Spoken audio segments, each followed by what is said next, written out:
पूरे तरीके से काम। अच्छा बेटा, हमारे पास जो है वो P5 में दो क्वेश्चंस होते हैं। एक क्वेश्चन 1 होता है और एक क्वेश्चन 2 होता है, ठीक है जी। पहली बात तो आपने ये समझ लेनी है।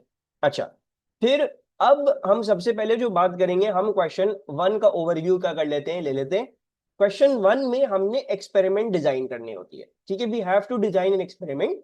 अब उसको करने का बहुत आसान तरीका है, बहुत आसानी से, बहुत मजे में आप बैठ के जो है वो पूरा क्वेश्चन 1 क्या कर सकते हैं, अटेम्प्ट कर सकते हैं। ठीक है, आपको कोई ना कोई क्वेश्चन दिया हुआ होगा, बातें बताई हुई होंगी, फलाना ढिमका ब्ला ब्ला ब्ला। आपने यहां तक explain how your results could be used to determine a value of फलाना ढिमका, यहां तक पढ़ना है क्वेश्चन को। बाकी नीचे का क्वेश्चन आपको पढ़ने की भी जरूरत नहीं, क्योंकि हर दफा वो वही आता है। सही है। तो आपने पहले तो ये देख लेना है। अब जो एग्जामिनर ने आपको दिया हुआ है, आप सबसे पहले क्या करोगे बेटा, उसमें से इंडिपेंडेंट और डिपेंडेंट वेरिएबल एनालाइज करोगे कि मेरा इंडिपेंडेंट वेरिएबल कौन सा है और मेरा डिपेंडेंट वेरिएबल कौन सा है, ठीक है जी। तो सबसे पहले तो आप लोगों ने वो क्या कर लेना है, वो देख लेना है। अच्छा, ये कर लिया। उसके बाद क्या लिखते हैं हम, उसके बाद हम ये लिखते हैं कि भाई हमें उस एक्सपेरिमेंट में कॉन्स्टेंट्स क्या रखने पड़ेंगे, right. We will first of all identify the independent और डिपेंडेंट वेरिएबल, एंड साथ साथ हम ये भी डिफाइन कर देंगे भाई इन इन इन इन चीजों को कांस्टेंट रखना पड़ेगा। कॉन्स्टेंट्स एक्सप्लिसिट भी हो सकती है, इम्प्लिसिट भी हो सकती है। एक्सप्लिसिट का मतलब कि क्वेश्चन में साफ साफ, जैसे आप देखो यहां पे हमें स्टडी करना है relationship between diameter and extension E. So साफ साफ नजर आ रहा है कि भाई यंग मॉड्यूलस को कांस्टेंट रखना पड़ेगा, फोर्स को कांस्टेंट रखना पड़ेगा, लेंथ को कांस्टेंट रखना पड़ेगा, नहीं जितने भी बाकी वेरिएबल्स उनको कांस्टेंट रखना पड़ेगा, बाकी दो को वेरी करके देख लूंगा मैं।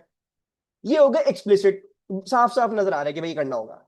इम्प्लिसिट क्या हो गए, कि भाई कभी कभी कुछ ऐसे भी वेरिएबल्स होते हैं जो कि क्वेश्चन में नहीं बताया हुआ, लेकिन आपको कांस्टेंट रखने पड़े। मतलब मसलन फॉर एग्जांपल, एक एक्सटेंशन की एक्सपेरिमेंट है जिसमें वायर को आप लोड करते हो और वो एक्सटेंड करती है। आप ये भी लिख सकते हैं कि उसमें कि यार मुझे टेम्परेचर भी कांस्टेंट रखना पड़ेगा, क्योंकि अगर टेम्परेचर कांस्टेंट नहीं है तो हो सकता है वो वायर हीट की वजह से एक्सपैंड कर जाए और मेरे पास रिजल्ट अलग आ जाए। तो इम्प्लिसिट भी हो सकते हैं, एक्सप्लिसिट भी हो सकती है। एक्सप्लिसिट तो आपको साफ साफ 2 मिनट में सारी चीज नजर आनी चाहिए, और इम्प्लिसिट वो आपको देखना पड़ेगा, कि वो आपको सोचना पड़ेगा। जरूरी नहीं है हर दफा कोई ना कोई इम्प्लिसिट हो, लेकिन कभी कभार होते हैं तो आप वो उसको थोड़ा सा एनालाइज करेंगे, सोचेंगे तो आपको समझ में आ जाएगा। पहली बात आपने ये कर ली, इंडिपेंडेंट डिपेंडेंट लिख लिया और कॉन्स्टेंट्स बता दिए कौन कौन से हो गए। अब आपने क्या करना होता है बेटा, इसके अंदर आपने आपने जो है वो अब अपना एक्सपेरिमेंटल प्रोसीजर डिफाइन करना शुरू करना है। अब वो एक्सपेरिमेंटल प्रोसीजर कहां से डिफाइन होगा, क्या बताऊं मैं एग्जामिनर को कि मुझे क्या करना होगा क्या नहीं करना होगा, वो थोड़ा सा आपको ब्रेनस्टॉर्मिंग करनी होगी, मेरी एक्सपेरिमेंट कैसे चले। जैसे ये है, अब भाई हमारे पास एक रबर की कॉर्ड है, उस पर मैं लोड लगाऊंगा, वो एक्सटेंड करेगी, मुझे डिफरेंट डिफरेंट डायमीटर की कॉर्ड लेनी है और डिफरेंट डिफरेंट देखना है उसमें एक्सटेंशन कितनी आती है। तो एक आपको फौरन से झट से आपके दिमाग में आ जाएगा, ठीक है मुझे एक वायर हैंग करनी होगी, रबर कॉर्ड हैंग करनी होगी, उसके बाद मीटर रूल लगाना होगा और क्लैम्प्स वैम्प्स बनाने होंगे और एक्सटेंशन नोट करने का कोई ना कोई तरीका चाहिए होगा। तो आपने कुछ ऐसी आपने बना लेना है। डायग्राम को बनाते हुए प्लीज इस बात का ख्याल रखिएगा कि चीजें हवा में नहीं उड़ सकती, तो they must be clamp down. Number 2, अच्छा ये सारी बातें मैं नहीं लिख रहा, ये सब बातें यहाँ पे कहीं ना कहीं आपको मिल जाएंगी पीडीएफ में, जो भी मैंने आपको प्रोवाइड किए, लेकिन अगर आपने लिखनी है आप खुद लिखेंगे, ठीक है। मैं लिख नहीं रहा आज कुछ भी, मेरे पास एनर्जी नहीं है लिखने की, सही है। Number 2, set squares. भाई जो चीजें परपेंडिकुलर रखनी है, जिन चीजों को मेक श्योर करना है कि वो स्ट्रेट हो, पैरेलल हो, परपेंडिकुलर हो, उनकी अलाइनमेंट बिल्कुल सीधी हो, उसके लिए आपको स्क्वायर, सेट स्क्वायर या प्लम लाइन की जरूरत पड़ेगी, ठीक है जी।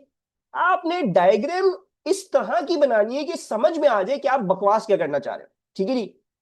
कचरा डायग्राम नहीं बनाने, कचरे नहीं बनाने, कचरे बनाएंगे समझ नहीं आया तो कोई डायग्राम बहुत प्यारी नहीं बनानी, ये भी नहीं करना कि पता नहीं उसमें कोई सुरखाब के पर लगा दिए, नहीं। डायग्राम स्ट्रेट फॉरवर्ड हो, बंदे को देखते हुए समझ में आ जाए इस बच्चे में अकल है, इसको पता है क्या बकवास कर रहा है, ठीक है जी। अच्छा, तीसरी चीज वो ये है कि रनिंग एक्सपेरिमेंट की डायग्राम बनेगी, ठीक है जी। मैंने इतनी दफा देखा है बच्चों को, भाई मास मेजर करना है, मास बैलेंस बनाया है, भाई वो रनिंग एक्सपेरिमेंट का पार्ट नहीं है। मास आप अलग से पहले से मेजर करके रख सकते हो, ड्यूरिंग द एक्सपेरिमेंट तो मास मेजर नहीं करना ना। तो ऐसी फालतू चीजें आपको बनाने की जरूरत नहीं है जो कि आपकी रनिंग एक्सपेरिमेंट में इन्वॉल्व नहीं है। बस रनिंग एक्सपेरिमेंट का बनाओ, क्लाइम्स बनाओ, अपने सेट स्क्वायर्स बनाओ। कोई अगर एग्जामिनर ने डायग्राम दी है, जैसे बहुत दफा एग्जामिनर क्या करता है, आपको डायग्राम दे देता है, आपको some part of the diagram ही provides, so make sure you draw that part and then उसके अराउंड जो भी आपको एक्स्ट्रा चीजें चाहिए होंगी आप वो बनाओ, ठीक है।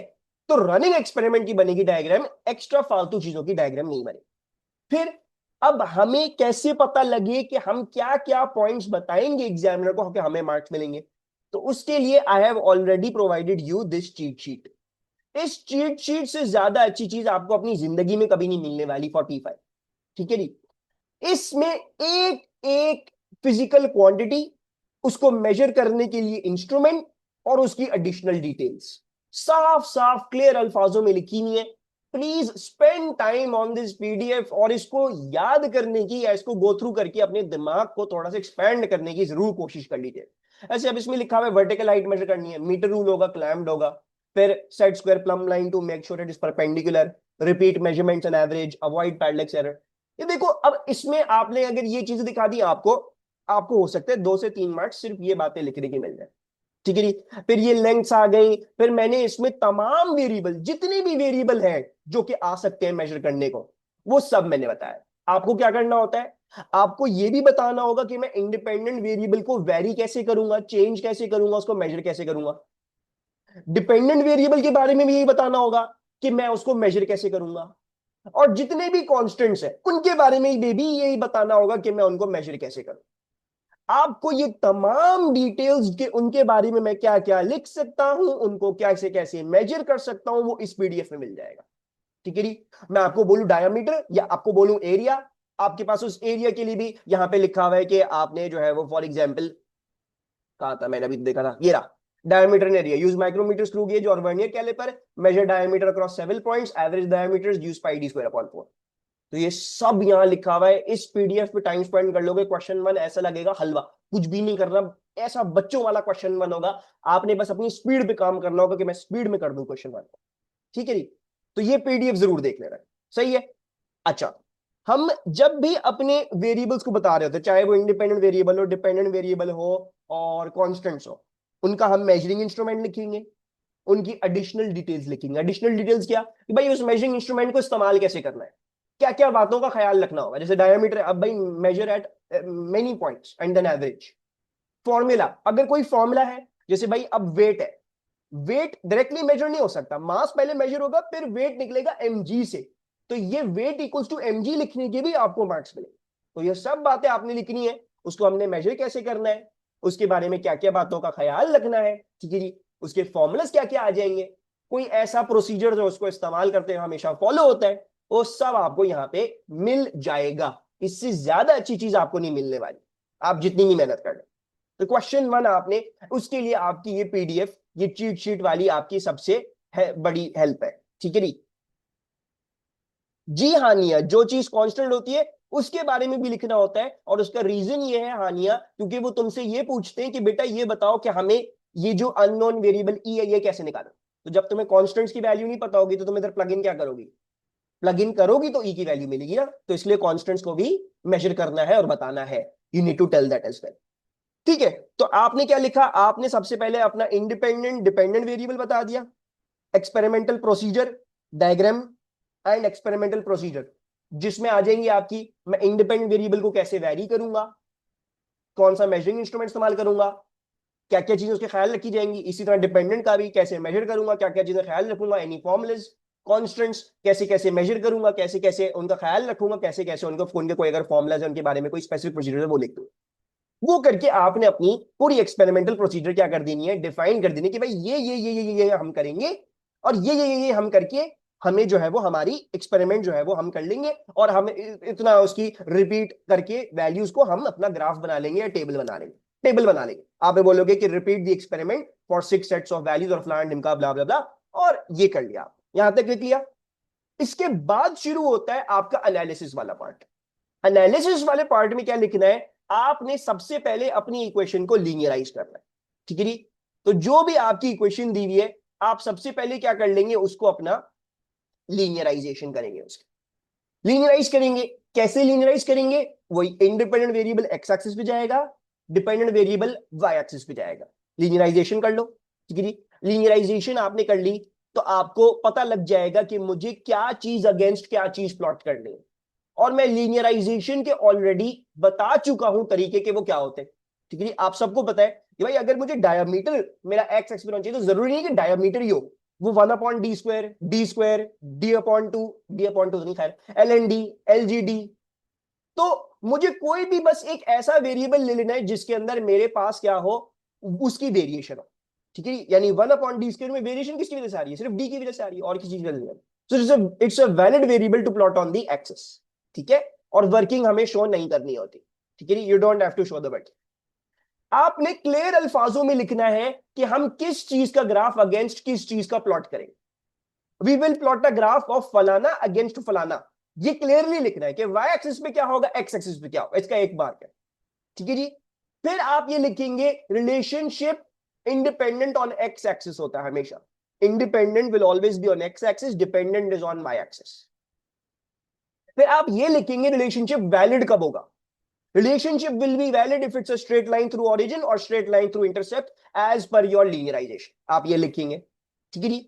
और जो भी एग्जामिनर ने आपको बोला हुआ था ना कि बेटा ये बता दो इसकी वैल्यू कैसे निकलेगी, वो वैल्यू आपने एग्जामिनर को रीअरेंज करके फॉर्मूला के थ्रू बता दी, कि भाई देखो ये इस तरीके से आपकी इसकी वैल्यू निकल जाएगी, ठीक है। तो आपने इसको रीअरेंज करना है, ई को सब्जेक्ट बनाया, यानी मतलब बेसिकली ई कहां से निकल रहा है, ग्रेडियंट से निकल रहा है, तो 4FL/π क्या हो गया, ग्रेडियंट हो गया।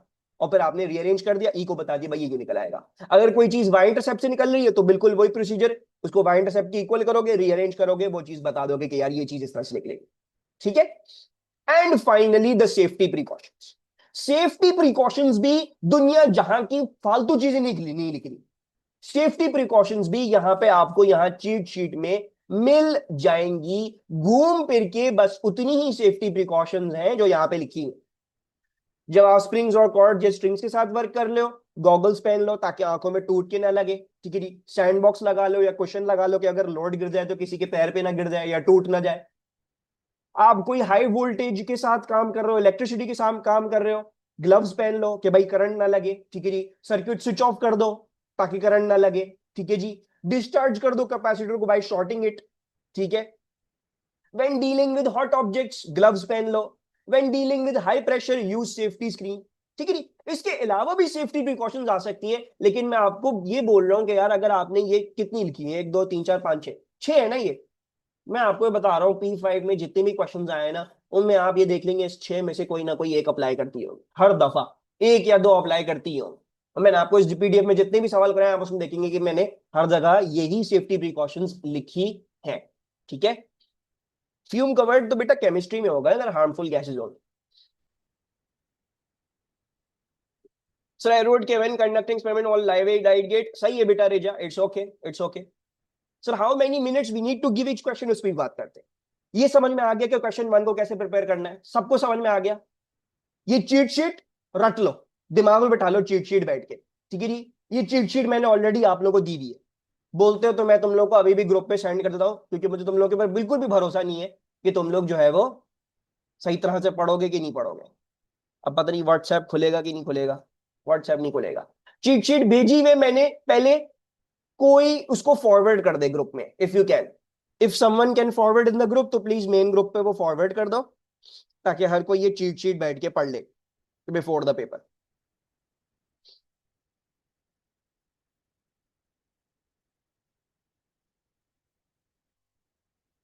प्लीज सेंड, है ही नहीं भाई किसी के पास, कैसे बच्चे हैं भाई। एक सेकेंड,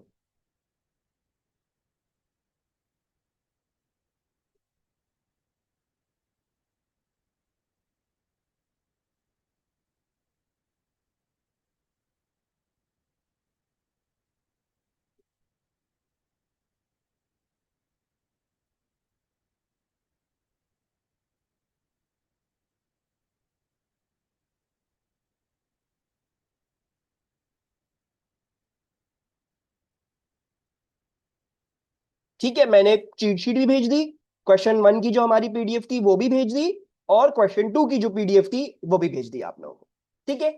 क्वेश्चन 1 यकीन मानो बहुत आसान है, इसमें से 15 लेना आसान काम है, बहुत आसान काम है, ठीक है जी। And I believe you can do it, ठीक है जी। यही प्रोसीजर, इंडिपेंडेंट डिपेंडेंट कॉन्स्टेंट्स, उनके बारे में सारी डिटेल्स, कैसे मेजर होगा कैसे नहीं होगा, डायग्राम बनानी है, एनालिसिस करनी है, सेफ्टी प्रिकॉशन लिखनी, क्वेश्चन 1 डन, ठीक है जी। अगर आप क्वेश्चन 1 प्रैक्टिस करेंगे तो आपका आराम से निकल आएगा। ये कुछ भी नहीं करना, बस जो मैंने क्वेश्चन करवाए वो पढ़ लो, 25 के क्वेश्चन 1 अटेम्प्ट कर लो, बस हो जाएगी तैयारी। बहुत ज्यादा नहीं फोकस करना होता P5 में, अच्छा, अब आ जाते हैं इस बात पे कि टाइम मैनेजमेंट कैसे हो। कि मैं आपको रिकमेंड करता हूं बेटा कि आप पहले क्वेश्चन 2 करो। You do question 2 before. Question 2 थोड़ा मुश्किल होता है, थोड़ा टाइम कंज्यूमिंग होता है। क्वेश्चन 1 में सिर्फ लिखना होता है। तो क्वेश्चन 2 कोशिश करो with in 30 minutes wind up कर दो, और rest of the 30 minutes question 1 को दे दो। देने हमने 30 मिनट्स ही है, लेकिन क्वेश्चन 2 अगर हम पहले कर लेंगे ना, तुम्हारे दिल के ऊपर से एक बोझ उतर जाएगा। क्योंकि क्वेश्चन 2 में चलाना होता है दिमाग, क्वेश्चन 1 में इतना नहीं चलाना होता। ये बता दिया ना, गाइड बता दिया, ये गाइड समझ के लोगे, खुद ही लिख लोगे सब चीजें। ठीक है जी। और सैंपल आंसर जरूर पढ़ लेना क्वेश्चन 1 के। देखिए मैंने देखा है बच्चे पता नहीं बहुत गंदे गंदे आंसर्स लिख रहे होते हैं। जैसे मैंने लिखना सिखाया है, जैसे मैंने आपको सैंपल आंसर्स प्रोवाइड किए हैं, बेटा खुदा का वास्ता है वैसे ही लिखना, खुदा का वास्ता है। ठीक है जी। इंग्लिश इंसान के बच्चों वाली हो, एक फ्लो होना चाहिए भाई। पहले इंडिपेंडेंट डिपेंडेंट वेरिएबल बता दिया, फिर कॉन्स्टेंट्स बता दिए, फिर एक्सपेरिमेंटल प्रोसीजर आ गया, डायग्राम के बारे में जो बताया वो कर लिया आपने, एनालिसिस फिर उसके बाद बता दिया, एनालिसिस में जो जो पॉइंटर बताए वो बता दिए, सेफ्टी प्रिकॉशंस बता दी। एक फ्लो में लिखना, खुदा का वास्ता है आंसर। ठीक है जी। अब आ जाते हैं आपके क्वेश्चन 2 पे। बेटा d/2 तो प्लॉट नहीं होगा ना, 2 तुम ग्रेडेड में ही ले जाओगे। मतलब d/2 गलती से निकल गया था, d/2 हुआ तो तुम उसको d कर दोगे ना, तुम उसको अपॉन 2 क्यों करोगे। तो जबरदस्ती का अपॉन 2 हो गया वो। ठीक है। अच्छा, अब आ जाते हैं हम क्वेश्चन 2 पे। ठीक है। क्वेश्चन 2 में जो हमारे पास है वो ये है कि हमने हमें एक्सपेरिमेंट जैसे ना दी हुई होगी, ऑलरेडी करी हुई होगी एक्सपेरिमेंट। अब आपने ग्राफ बनाना होगा और दो तीन चीजें देखनी होंगी उसमें, मैं क्या करूं क्या नहीं करूं, अनसर्टेनिटी की कैलकुलेशन होगी, वैल्यूज कैलकुलेट करनी होगी, लिनियराइजेशन करनी होगी, तो ये सब करना होगा। ठीक है। ये जो क्वेश्चन 2 की पीडीएफ है ये भी भेज दी है मैंने ग्रुप पे, तो यू कैन नोट दैट। अच्छा, इसमें पहले जो पार्ट आपसे डिस्कस किया मैंने, सिग्निफिकेंट फिगर्स डिस्कस किया हुआ, आई डोंट थिंक आपको इसके थ्रू जाने की जरूरत है, आपको पता हो गए अब तो सिग्निफिकेंट फिगर्स। ठीक है जी। फिर जो है, जो बात है जो कि आपको देखना होगा, वो ये देखना होगा कि हमने जो है वो कितने सिग्निफिकेंट फिगर्स रिटेन करने होते हैं। एक आपने ये पेज पढ़ना होगा कि मैं जब कैलकुलेट कर रहा हूं किसी भी वैल्यू को, तो मैं कितने सिग्निफिकेंट फिगर्स या कितने डेसिमल प्लेसेस प्रिजर्व करूंगा। ये सारे रूल्स यहां पे लिखे हुए हैं, 4 रूल है। ये 4 रूल देख ले, कोई देर नहीं लगेगी। सिमिलरली कैलकुलेटिंग एब्सोल्यूट अनसर्टेनिटीज, इसमें भी आपके पास जो है वो कुछ रूल्स हैं। ठीक है जी। वो रूल्स देख ले तो वो आपको समझ में आ जाएगा। फिर मैंने आपके साथ प्रैक्टिस भी करवाई थी यहाँ टेबल्स में। मैं आपको थोड़ा सा इसमें जो है वो एक क्वेश्चन 2 अटेम्प्ट करवा के आपको थोड़ा सा इधर वो दे देता हूं। I tell you a little bit. हाँ अरफा, मैंने ये बोला है कि क्वेश्चन 2 को पहले करो। क्वेश्चन 2 को पहले करोगे ना बेटा, तो वो जो उतर जाएगा 30 मिनट्स के अंदर कर लो उसको, फिर क्वेश्चन 1 कर लो। तो अगर क्वेश्चन 2 ने हल्का सा ज्यादा टाइम भी ले लिया, 35 मिनट ले लिए, तो तुम्हें फिर भी इतनी टेंशन नहीं होगी, क्योंकि क्वेश्चन 1 तुम्हें चीट शीट से ही करना है पूरा का पूरा। तुम उसके तुम्हें उसको ऑलरेडी पता ही है उसको कैसे करना है कैसे, और तुम उसमें बस अपनी राइटिंग तेज करनी हो। ठीक है। So I would recommend do question 2 first. अच्छा, हमारा जो क्वेश्चन 2 होता है, सबसे पहले इसमें लीनियराइजेशन होती है। लीनियराइजेशन बिल्कुल वैसी होगी जैसे क्वेश्चन 1 में होगी। ये वाली लीनियराइजेशन ज्यादा आसान होती है कि एग्जामिनर बिल्कुल आपको क्लियरली बता देता है क्या चीज अगेंस्ट क्या प्लॉट करनी है। वो आपको क्लियरली बता देगा भाई ये और ये प्लॉट कर दो, ये और ये होगा। तो आपने वैसे वैसे करके अपनी लीनियराइजेशन कर ली, 1 मार्क आपकी लीनियराइजेशन का है।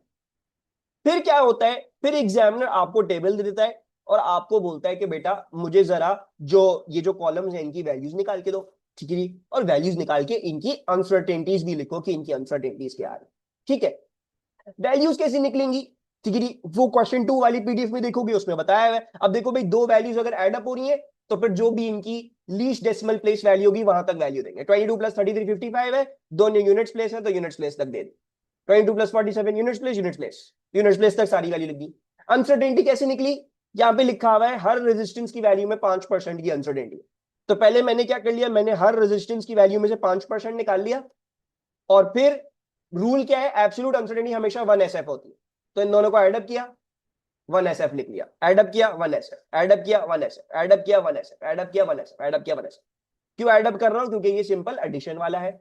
जब मेरे पास दो क्वांटिटीज एडअप हो रही होंगी तो मैं सिंपली क्या कर लेता हूं, एब्सोल्यूट अनसर्टेनिटी को एडअप कर लेता हूं।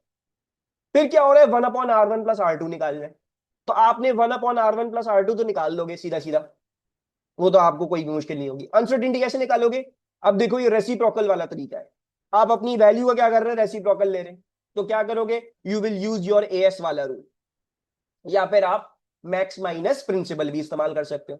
क्या आप मैक्स निकाल लो, तो आपने क्या कर लिया, आपके पास 55 प्लस माइनस 3 है ना, तो 1/r1 + r2 का मैक्सिमम क्या होगा, 55 माइनस 3 52, 1/52 इसका मैक्सिमम हो गया, माइनस कर दिया प्रिंसिपल। ठीक है, मैक्सिमम से करो या मिनिमम से करो।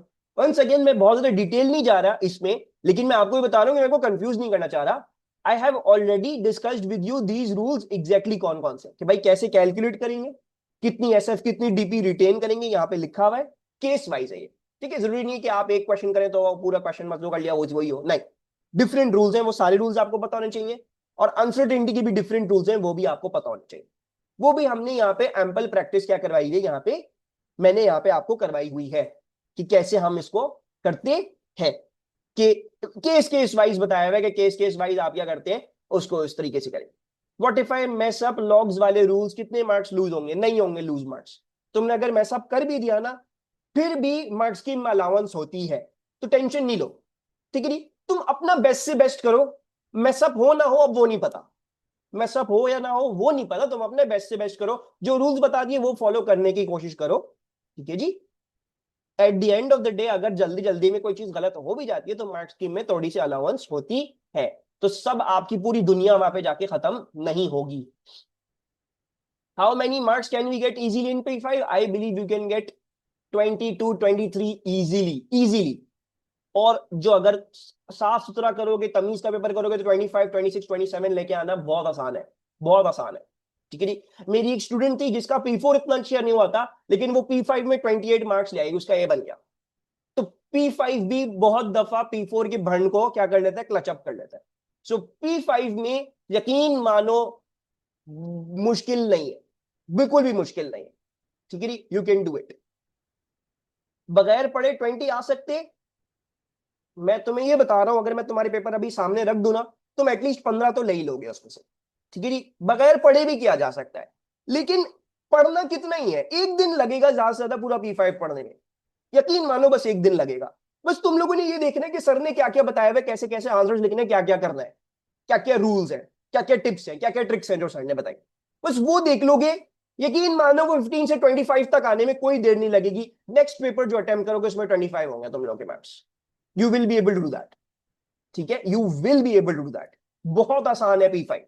बस आपने थोड़ी सी एफर्ट करनी है, बस एक दिन की ख्वारी है ये, एक दिन ख्वारी कर लो बस और काम निकल जाएगा, लिटरली स्पीकिंग काम निकल जाएगा। ठीक है, तो अनसर्टेनिटीज के रूल और कैलकुलेशन के रूल जरूर देख लेना। अब जो क्वेश्चन 2 में देर लगती है ना बेटा, वो लगती है आपके ग्राफ मेकिंग पे। ठीक है जी, तो सबसे पहले आपको ये वैल्यूज निकालनी है आपने।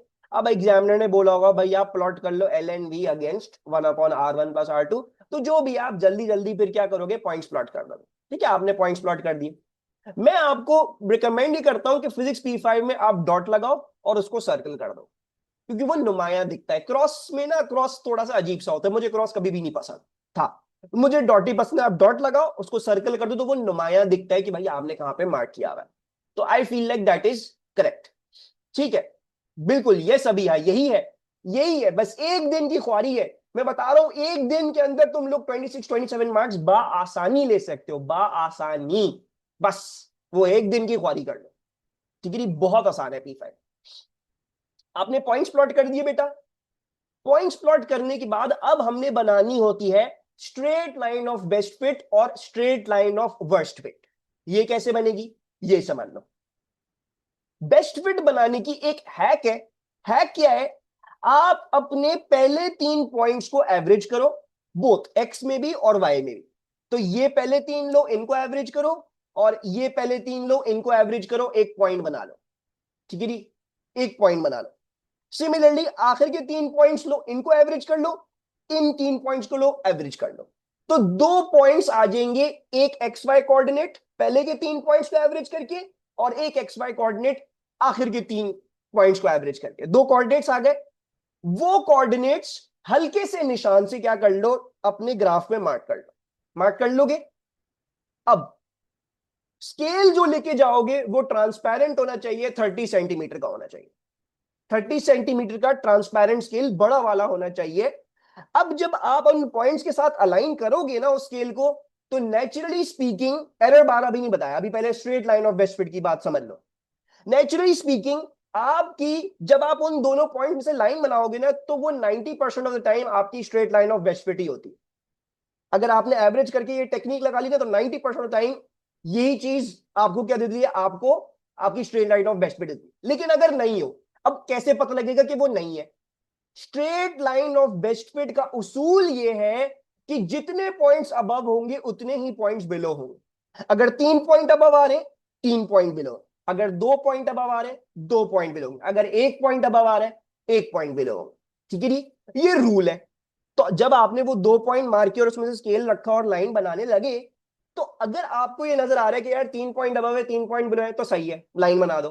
2 पॉइंट अबव है, 2 पॉइंट बिलो है, 2 पॉइंट लाइन पे, लाइन बना दो, करेक्ट है। 1 पॉइंट अबव है, 1 पॉइंट बिलो है, 4 लाइन पे, बना दो, परफेक्ट है। लेकिन अगर ऐसा नहीं है, अगर फॉर एग्जाम्पल 4 अबव है, 2 बिलो है, ठीक है जी, 1 अबव है, 5 बिलो है, अगर ऐसा हो रहा है कुछ, हल्का सा बस स्केल को टिल्ट करना है, हल्का सा यूं टिल्ट कर लो, यूं टिल्ट कर लो, और टिल्ट करके बस ये मेक श्योर कर लो जितने पॉइंट्स अबव आ रहे हैं उतने पॉइंट्स बिलो आ रहे हैं, आपकी वो straight line of best fit perfect हो। तो अगर आप इसमें देखोगे, मेरी ग्रीन लाइन को देखो, तो ये देखो 1 पॉइंट बिलो है, ठीक है जी, 1 पॉइंट अबव है, ये पॉइंट अबव है, और एक सेकेंड, सॉरी, बिलो, और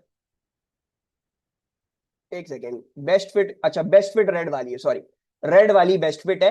तो बेस्ट फिट को देखो, रेड वाली लाइन पे देखो, 1 पॉइंट बिलो, फिर ये 1 पॉइंट अबव, फिर 1 पॉइंट बिलो, और वो हल्का सा अबव आ रहा है। देख रहे हो कि 2 पॉइंट्स आ गए इस पे, और 2 पॉइंट्स मेरे बिलो आ गए, और 2 पॉइंट्स मेरे अबव आ गए। बस ये करना है, कोई बहुत ज्यादा रॉकेट साइंस नहीं लगानी। रेड वाली है यहाँ पे बेस्ट फिट, आपने बेस्ट फिट की लाइन बना ली। ये सबको समझ में आ गया बेस्ट फिट की लाइन कैसे बनेगी? अब आ जाते हैं वर्स्ट फिट की लाइन पे। वर्स्ट फिट की लाइन के लिए मेरे प्यारे बच्चों, आपको एग्जामिनर ने बोला हुआ होगा कि अनसर्टेनिटी किसकी निकालनी, जैसे 1/R1 + R2 की थी ना, उसकी अनसर्टेनिटी निकालनी थी। तो जिसकी अनसर्टेनिटी निकलवाई हुई होती है उसी के अंदर वर्स्ट फिट बनेगी। अब ये देखो 1/R1 + R2 जो है वो, ये किधर प्लॉट किया हमने? हमने कहां प्लॉट किया है? नजर ही नहीं आ रहा, ग्राफ पे जाके देख रहा है। हमने इसको एक्स एक्सिस प्लॉट किया है। तो जस्ट अगर हमने जिस वैल्यू को प्लॉट किया, जिस वैल्यू में अनसर्टेनिटी उसको एक्स एक्सिस प्लॉट किया है, तो इसका मतलब एरर बार्स कैसी बनेंगी? हॉरिजॉन्टल बनेंगी। अगर जिस वैल्यू में अनसर्टेनिटी थी उसको वाई एक्सिस प्लॉट किया है, तो एरर बार्स कैसी बनेंगी? वर्टिकल बनेंगी। अंडरस्टूड सी बात है ना भाई? अगर एरर एक्स एक्सिस में, तो फिर हॉरिजॉन्टल एरर बार्स बनेंगी। अगर एरर वाई एक्सिस वाली क्वांटिटी में, तो एरर बार्स वर्टिकल बनेंगी। अब एरर बार्स कैसे बनती है? बहुत आसान है।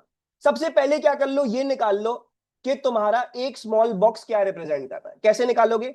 8 - 6 ÷ 10। 8 - 6 ÷ 10, ये मिल गया, एक बॉक्स कितना रिप्रेजेंट कर रहा है। अब तुम्हारी अनसर्टेनिटी क्या थी? तुम्हारी अनसर्टेनिटी 1। 1 कितने बॉक्सेस में आएगा? अगर 0.2 का एक बॉक्स है तो 1 आएगा 5 बॉक्सेस में। सो देयरफॉर मेरी एरर बार होगी +5 बॉक्सेस, -5 बॉक्सेस, +- 1 है ना, तो +5 बॉक्सेस, +- 5 बॉक्सेस। तो ये देखो 18 वाले पॉइंट पे मैंने क्या किया, देखो 18 वाला पॉइंट ये रहा। इस बॉक्स से 5 छोटे बॉक्स आगे, 5 छोटे बॉक्स पीछे, लाइन बना दी, ये कर दिया। सही है, बस एरर बार बन गई। इसी तरह बाकी सब पॉइंट्स की जाके आपने एरर बार्स बना देंगे। कुछ भी नहीं करना, बस ये आपकी एरर बार्स बने, दैट्स इट। जिसकी जो अनसर्टेनिटी, अब देखो ये 0.5 थी, 0.5 कितने बॉक्सेस में आएगा? 0.5 डिवाइड बाय 0.2, 2.5 बॉक्सेस हो गया।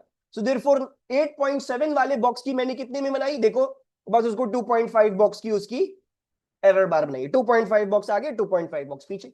सही है, आसान है एरर बार्स।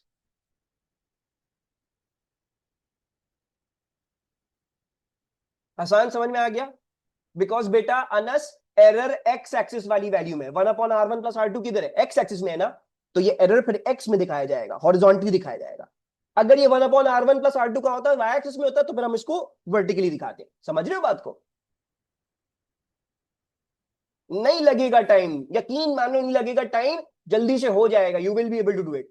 क्वेश्चन नंबर 2 तुम 30 मिनट्स में कर सकते हो, स्पीड को तुम्हें थोड़ा सा बढ़ाना पड़ेगा, ठीक है।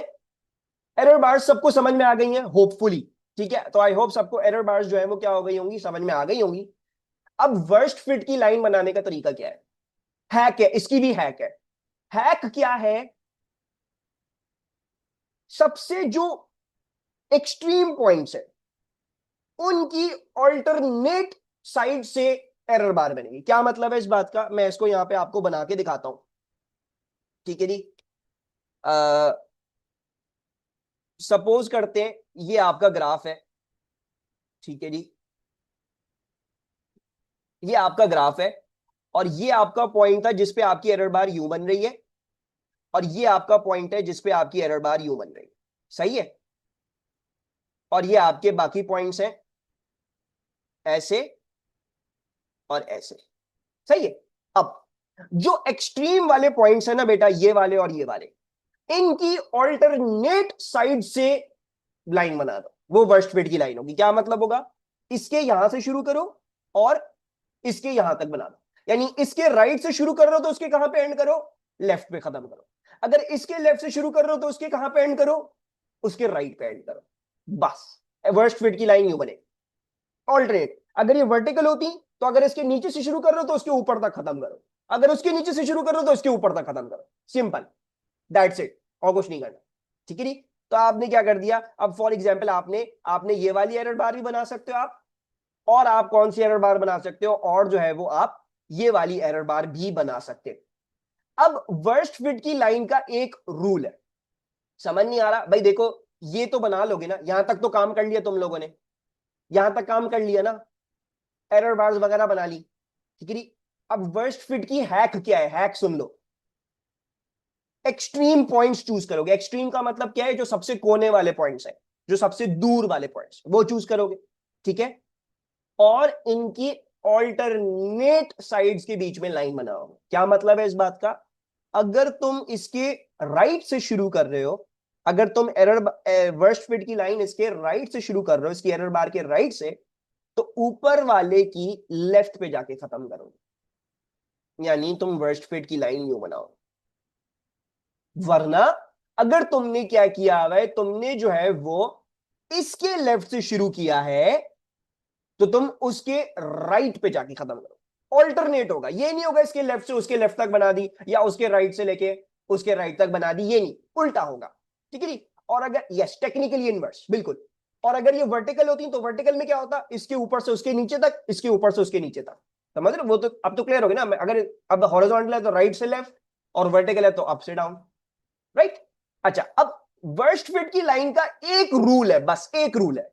रूल क्या है बेटा, कि जब आप लाइन बना रहे हो तो प्लीज ये चेक कर लो वर्स्ट फिट की लाइन तमाम एरर बार्स में से गुजर रही कि नहीं गुजर रही। ये देख रहे हो, ये तमाम एरर बार्स में से गुजर रही है ना, तो ये करेक्ट है।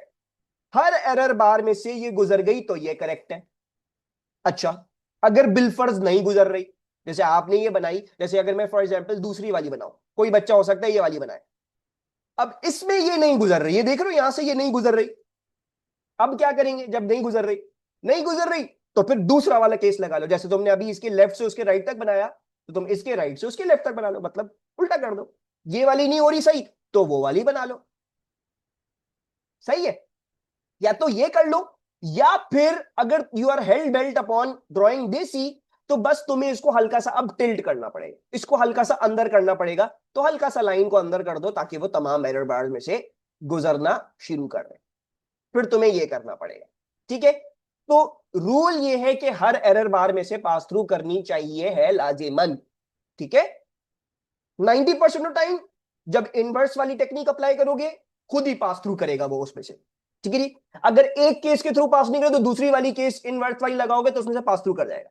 अगर तब भी नहीं करना तो फिर जानबूझ के हल्का सा शिफ्ट कर दो लाइन को ताकि वो हर एरर बार में से गुजर जाए, सही है। ये भी क्लियर हो गया सबको, वर्स्ट फिट की लाइन भी समझ में आ गई सबको। अच्छा, वर्स्ट फिट की आपने लाइन बना ली, अब एग्जामिनर आपको बोलता है बेटा ग्रेडियंट और वाई इंटरसेप्ट की वैल्यूज निकाल दो और उनकी अनसर्टेनिटी भी बता दो, तो ग्रेडियंट आपको यहां बोलेगा, और वाई इंटरसेप्ट। ग्रेडियंट कैसे निकलेगा? आपने अपनी लाइंस पे, दोनों लाइनों पे ऐसे पॉइंट्स चूज करने हैं जो कि आपने पहले से प्लॉट नहीं किए हो। मतलब जो पॉइंट्स आपने पहले से प्लॉट किए हैं वो नहीं चूज करना, कोई और पॉइंट्स चूज करोगे। दूसरी बात, वो हाफ अ ग्राफ अपार्ट होने चाहिए, आधा ग्राफ दूर होने चाहिए, सफिशिएंटली फार इनफ होने चाहिए। ये ना हो कि आपने एक पॉइंट यहां पे लिया, दूसरा पॉइंट यहां पे लिया, आपने कहा अल्लाह अल्लाह खैर से अल्लाह, नहीं मिलेंगे मार्क्स। दूर होने चाहिए। और प्रेफर्ड मेथड ये है कि आप उन दोनों के बीच में ट्राइंगल बना लिया करो, you draw the triangle. Worst fit के लिए भी लोगे, बेस्ट फिट के लिए भी लोगे, दोनों पॉइंट्स पे, दोनों लाइनों पे पॉइंट्स निकालोगे इसी टेक्निक के थ्रू। निकाल लिए, फिर ग्रेडियंट कैलकुलेट कर लो, y2 minus Y one upon x2 minus x1, y2 minus Y one x2 minus. ठीक है जी। 2 मार्क्स हैं, मैं कन्वर्जन नहीं करता यहाँ पे। 2 मार्क के लिए मैं इतनी ख्वारी नहीं करने वाला यहाँ पे। तो मैं बच्चों को बोलता हूँ बेटा कर लो, क्योंकि वो एग्जामिनर क्या देख रहा है यहाँ पे, वर्किंग देख रहा है, कैलकुलेशन देख रहा है। वो ये नहीं देख रहा आपने यूनिट सही निकालेंगे नहीं निकाले। आप एक इसको करके दिखाओ, उसके मुंह पे मारो वर्किंग, भाई मुझे मार्क्स मिले। आप वर्किंग करो। अब अनसर्टेनिटी कैसे निकलेगी? Best gradient minus worst gradient equals to uncertainty. जो भी उसका मैग्नीट्यूड आ रहा होगा ना, वो आपकी अनसर्टेनिटी हो जाएगी। तो मैंने अनसर्टेनिटी 1SF ले ली, और मैंने क्योंकि ये सेकंड डेसिमल प्लेस तक थी, तो मैंने अपनी ग्रेडियंट भी सेकंड डेसिमल प्लेस तक दे दिया। सही है। इसी तरह वाई इंटरसेप्ट। वाई इंटरसेप्ट कैसे निकलेगा? ग्राफ से अमूमन नहीं पढ़ पाओगे, क्योंकि ग्राफ में फॉल्स ओरिजिन होगा। तो क्या अप्लाई करोगे? y equals to mx plus. एक बेस्ट के लिए अप्लाई करोगे y equals to mx plus C, एक वर्स्ट के लिए अप्लाई करोगे y equals to mx plus C. Apply कर लिया, ठीक है जी। करो, बेस्ट माइनस वर्स्ट अनसर्टेनिटी आ जाएगी। अनसर्टेनिटी 1SF, तो मैंने उसको 1 डेसिमल प्लेस तक लिख लिया, और वाई इंटरसेप्ट की वैल्यू भी फिर मैंने 1 डेसिमल प्लेस तक लिख ली, क्योंकि उन दोनों की प्लेस वैल्यू मैच करनी चाहिए। ठीक है। 2 ट्राइंगल्स बनाए, हाँ 2 ट्राइंगल्स बनाओ, वरना अगर एक ही ट्राइंगल पे ही कर सकते हो तो एक ही ट्राइंगल से कर लो, जिस तरह से भी कर रहे हो। अब तुमने अगर ऐसे 2 पॉइंट चूज करें कि 2 ट्राइंगल बनाने पड़ रहे हैं, तो 2 ट्राइंगल बनाएंगे। अगर ऐसे 2 पॉइंट चूज करें जो कि एक ही ट्राइंगल को बस एक्सटेंड करके ही उसने इनकम्पास कर लिया उन दोनों पॉइंट्स को, तो फिर एक ही ट्राइंगल बनेगा। सर यहां 10 की पावर में ग्रेडियंट सॉल्व नहीं हो जाएगा। देखो, करोगी, कर सकते हो, 10 की पावर 6 लो। मैं तुम्हें बोल रहा हूं कि तुम 10 पावर 6 लो, इधर एक्स एक्सिस में लो, 10 पावर-6 है ना, तो तुम इसको लो डिनोमिनेटर में 10 पावर 6। लेकिन तुम्हें उसका कोई फायदा ही नहीं है। 2 मार्क्स है यहाँ पे, तुम मार्क्स स्कीम पढ़ोगे ना, मार्क्स स्कीम में क्या लिखा हुआ है? बच्चे ने ग्रेडियंट निकाला हुआ, वर्स्ट निकाला हुआ, अनसर्टेनिटी 0, 2 मार्क्स। आंसर भी नहीं लिखा हुआ था, आंसर करेक्ट किया है, वर्किंग के मार्क्स है। वर्किंग करके दिखाओ। अगर तुम इसके यूनिट्स में परेशान हो जाओगे ना कि भाई यूनिट्स क्या होंगे, यूनिट्स क्या होंगे, तो परेशान हो जाओगे। फिर आगे लेके जाओगे वो सारी वैल्यू, तो परेशान रहोगे। तो परेशान नहीं हो, नहीं करो, जबरदस्ती की क्वारी नहीं करो। ठीक है। अब सीधा सीधा बस यहाँ पे वैल्यू लिखो, अनसर्टेनिटी बता दो। ठीक है। सिमिलरली वाई इंटरसेप्ट का भी बस सीधा सीधे करो, कैलकुलेशन से मकसद है यहाँ पे, 2 मार्क्स कैलकुलेशन से मकसद है उनका। उनका इससे कोई मकसद नहीं आपके यूनिट्स क्या है क्या नहीं, सही आए कि नहीं आए। ठीक है। यूनिट्स हम निकालते हैं, निकालना बेटर है, लेकिन बेटर है जब एग्जामिनर आपको वैल्यूज पूछ रहा है। यानी जो आगे अगर वो बोल रहा है कि ये वैल्यू बता दो, वो वैल्यू बता दो, तो फिर उसके लिए यूनिट्स के निकालो और फिर उसके लिए काम करो, तो वो ज्यादा बेटर। जबरदस्ती ऊपर के पार्ट्स को खराब नहीं करो, क्योंकि अगर फॉर एग्जाम्पल उधर कोई गलती हो गई तो उधर मार्क्स ही नहीं गिनेंगे फिर, हालांकि पूरा सही किया हो, तो वो ना करो।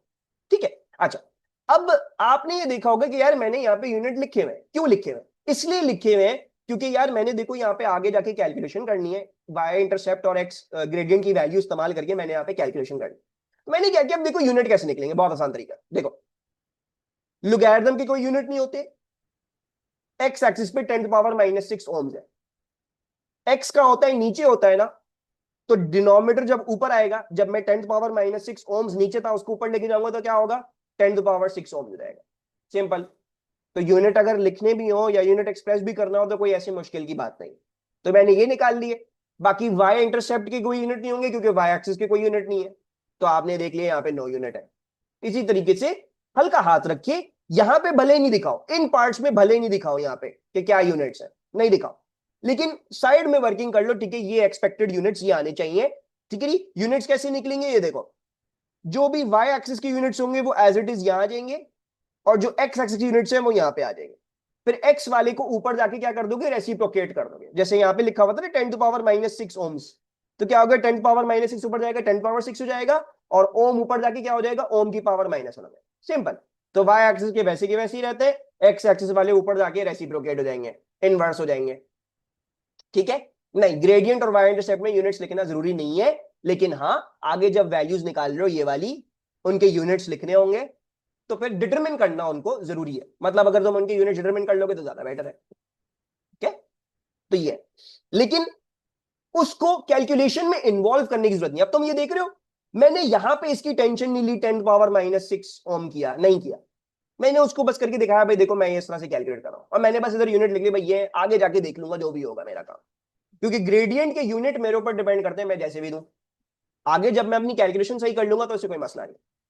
अब आपने जो अपनी लीनियराइजेशन करी हुई थी बेटा, उस लीनियराइजेशन के आपके थ्रू पता होगा कि कौन सी वैल्यू किस चीज के थ्रू निकलेगी।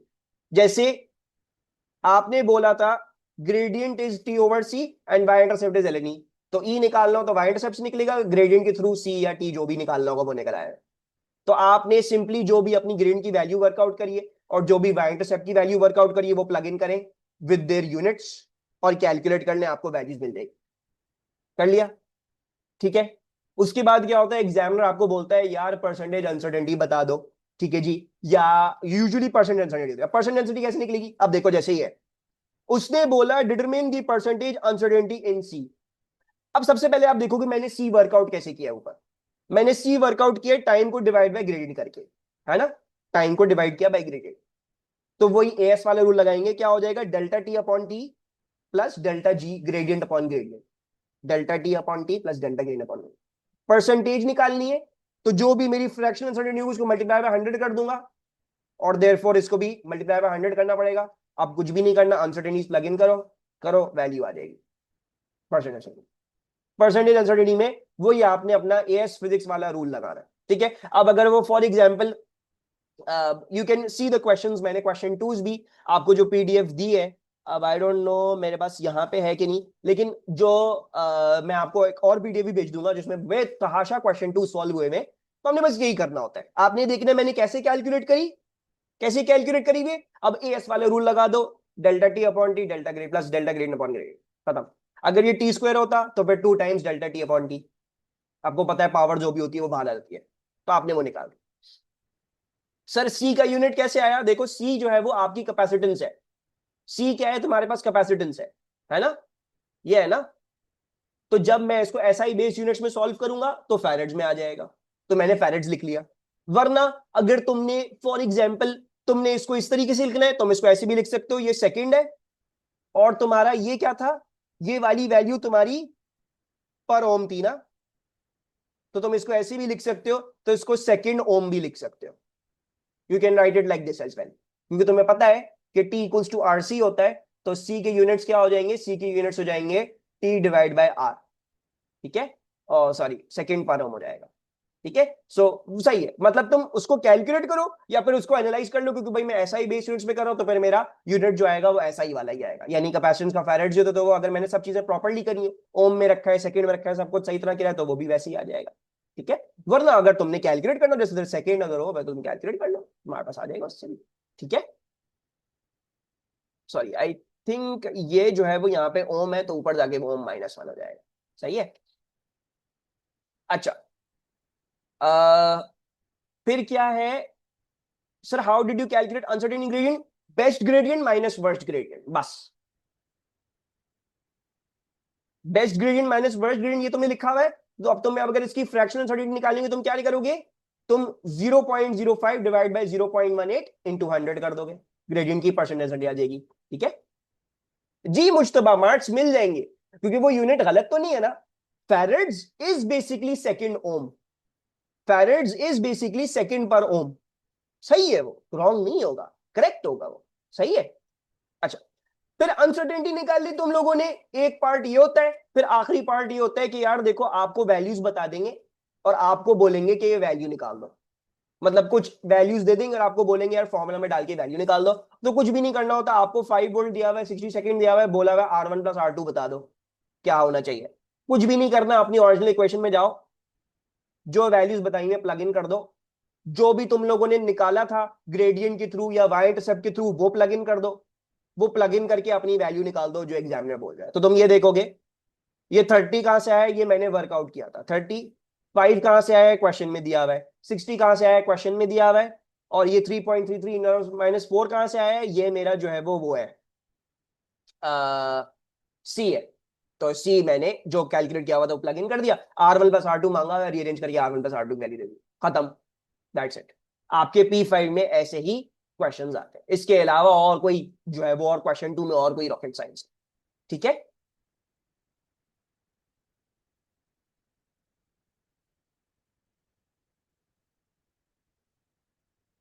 सही है, क्लियर है, क्लियर है सबको। अब मैं एक और पीडीएफ तुम लोगों को भेज रहा हूं, ठीक है जी, उसमें तुम लोगों को बेतहाशा क्वेश्चंस मिल जाएंगे, बेतहाशा। So what do we mean by बेतहाशा?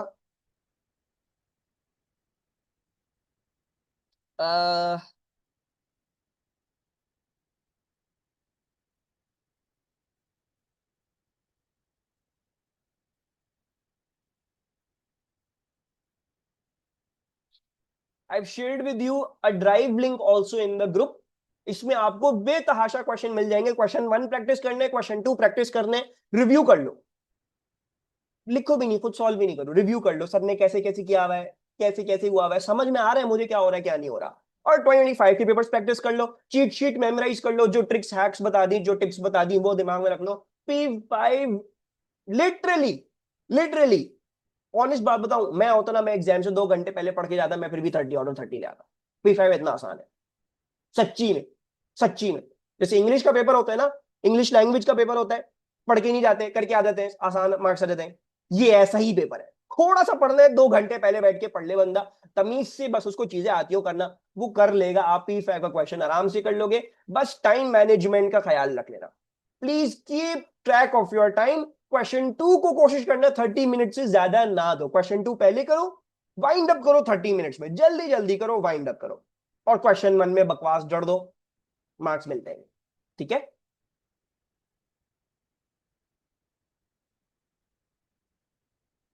आई studied more for English than any other subject in IGCSE। वो पता नहीं, ये तो अब स्किल इशू है, मेरे ख्याल से इंग्लिश तो इतनी आसान होती है, मेरा फाइनल एग्जाम है इंग्लिश का मंडे को, मैं अभी तक कुछ भी नहीं पढ़ा हुआ, मैं सैटरडे संडे को ही बैठ के पढ़ूंगा आराम से, देखूंगा, हो सकता है सैटरडे को टाइम ना मिले, मैं संडे को ही पढ़ूंगा।